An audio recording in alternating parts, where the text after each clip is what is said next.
Namaskar everyone. Now today we'll start with the new chapter, that is double entry system. In the previous video we have already completed with the chapter accounting equation, in which we discussed three important things, that is presentation of accounting equation, second rule of debit and credit, and third one is calculation of profit and loss. Now your objective to learn in this topic is basics of double entry system, accounts and their classification, and third one is rule of debit and credit. The third point, rule of debit and credit, we already discussed in the previous chapter, that is accounting equation. Now double entry system. Modern accounting system is based on double entry system, which is based on fundamental accounting equation. Now your fundamental accounting equation, that is asset equals to liability plus capital.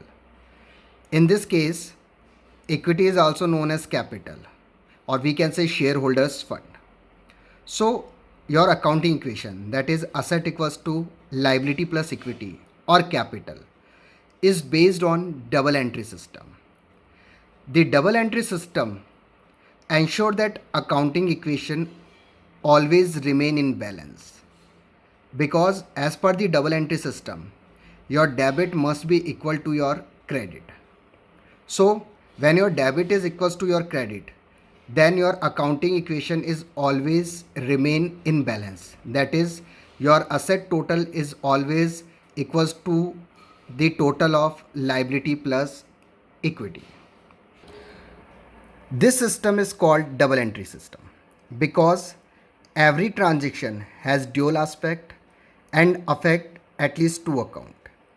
If every transaction must contain at least one account debited and at least one account credited, thus posted in at least two different ledger accounts. For every financial transaction recorded in the accounts of the business, there is a debit entry and credit entry. Furthermore, the total of the entries of the debit side must be equal to the total of the entries on the credit side. All the business transactions consist of exchange of one thing for another. Double entry accounting system uses debits and credits to show the twofold effect. So in the chapter number 3rd, that is accounting principles, I told you that dual aspect effect is what? Which affect at least two account. If one account is debited, then another account is credited.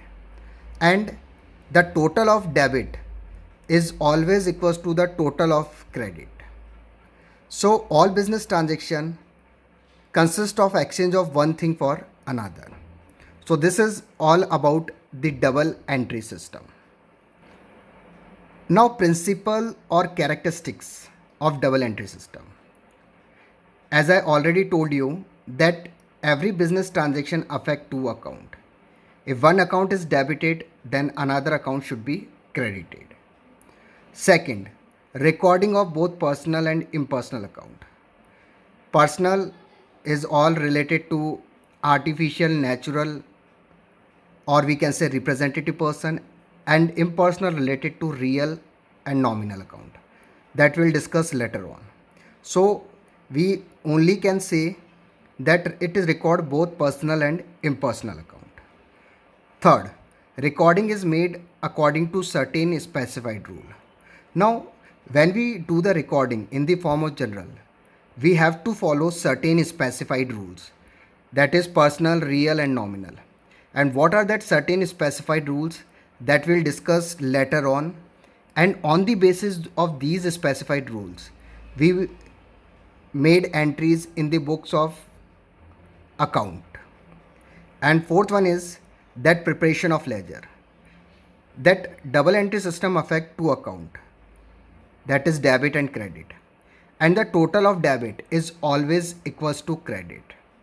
So double entry system help us in checking the arithmetical accuracy of ledger account and help us in the preparation of trial balance. Now next topic is classification of account. Accounts are classified into two categories, personal and impersonal. Impersonal is further classified into real accounts and nominal account. In the next slide, we'll see the detailed structure of classification of accounts with their subparts. So here is the detailed structure of classification of account, personal account and impersonal account. Personal is further classified into three categories: natural personal account, artificial personal account, and representative personal account. On the right part, impersonal account is further divided into two categories: real accounts and nominal account. Real account is further divided into two parts: tangible real account and intangible real account.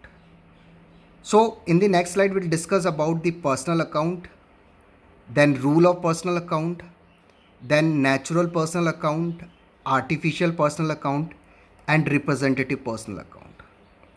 One important thing I want to share here, that these classification of accounts like personal, real and nominal help us in making or recording the transaction in the books of account. So first, personal account. Those accounts which are either directly or indirectly related to individual, companies, firm or organizations are known as personal account. For example, Kumar account is individual account, XYZ Private Limited is company account, capital account is again proprietor, that is individual account, prepaid account, bank account is organization or firm account, drawing account is proprietor account, creditor account, outstanding account, debtors account and supplier account. So these all accounts are related to individual, companies, or we can say firm or organization, are known as personal account. Now most important thing, that what is the golden rule of personal account? On the basis of these golden rule, we can pass the journal entry. Now what is the golden rule of personal account? Debit the receiver and credit the giver. So whosoever is the receiver, he or she must be debited, and whosoever is the giver, he or she must be credited. Just take one example of personal account. Ram paid rupees 30,000 cash to Hari. So who is paying? Ram. So Ram is the giver, and who is receiver? Then Hari is the receiver. So this is the example of rule of personal account. Now personal account is further classified into three categories. First, natural personal account. These accounts are related to human being, and you can say that the account which is related to natural person who are created by God, means those who possess a physical existence. So means all accounts which are related to human being are natural personal account. For example, Sam's accounts, Maya account, capital account, drawing account, debtors account and creditors account, etc. come under the category of natural personal account. Second is artificial personal account. Second among the three type of personal account is artificial personal account. These accounts do not have a physical existence. However, they are recognized as a personal in business dealing. Most often they are legal entities created by human being. So we can say means those who do not have a physical existence, but even they can work as a person, or we can say those legal entity which are created by a human being are come under artificial personal account, like any kind of company, public company or private company, bank account, club account, insurance company, NGOs, non-government organization account, cooperative society account, etc. would fall under this category. So this is all about artificial personal account. Third one is representative personal account.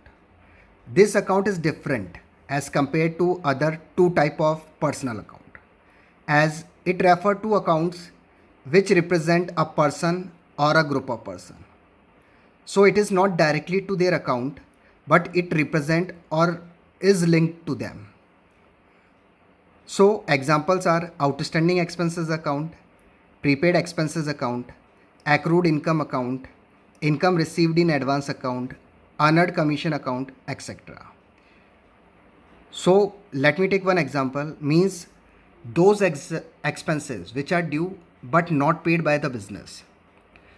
All those expenses are covered under outstanding expenses. So we can say outstanding expenses represent a group in which all expenses which are due but not paid are categorized. So this is all about representative personal account. So the personal account is further divided into three parts: natural, artificial, and representative personal account. And the golden rule of personal account is debit the receiver and credit the giver. Thank you so much.